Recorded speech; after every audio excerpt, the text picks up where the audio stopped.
Paul Westphal was a highly talented guard who played in the 70s and 80s. He was drafted 10th overall by the Celtics in the 1972 NBA draft. However, Westphal couldn't get much playing time on the contending Celtics. He did win a title in his second season over the Bucks in 7 games, but his role stayed limited. After the 1975 season, the Celtics traded Westphal and other assets for a future All-Star and future Hall of Famer in Charlie Scott.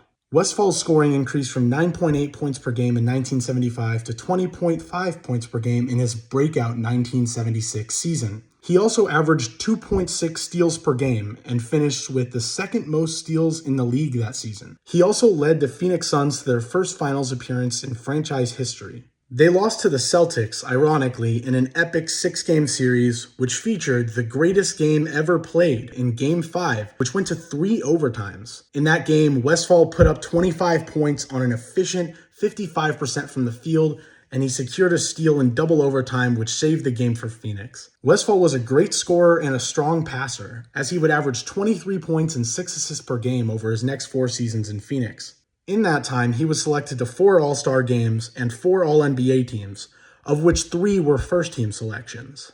He even finished 6th in MVP voting in 1978. He was as good in the playoffs as he was in the regular season during that stretch, averaging 22 and 6 on 50% from the field and 80% from the free throw line. The 1979 Suns lost in the Western Conference Finals in Game 7 by just 4 points. Unfortunately, that was the closest Westphal got to another title in Phoenix because in the 1980 offseason, he was traded to the Supersonics for Dennis Johnson. Westphal suffered a stress fracture in his right leg and only played 36 games in 1981, but he played well enough to earn an All-Star appearance. In his absence, though, the Sonics missed the playoffs. Westphal reinvigorated his injury in the offseason. He signed an offer sheet with the New York Knicks in late February of the 1982 season, and when Seattle refused to match, Westphal became a Knick. He would only play 12 games in that season, playing below his usual standards. However, in 1983, he played 80 games and started 59 of them, easily the most he'd played since leaving Phoenix, which led him to winning the 1983 Comeback Player of the Year award. The Knicks would make it to the playoffs but be swept by the eventual champion 76ers. He was waived by the Knicks after that season and signed with the Phoenix Suns for his final season in 1984. He played 59 games, and the 41 Suns made it to the Western Conference Finals, where they lost to the Lakers in 6 games. He played 59 games, and the 41 Suns made it to the Western Conference Finals, where they lost to the Lakers in 6 games. For his career, he averaged 16 points, 2 rebounds,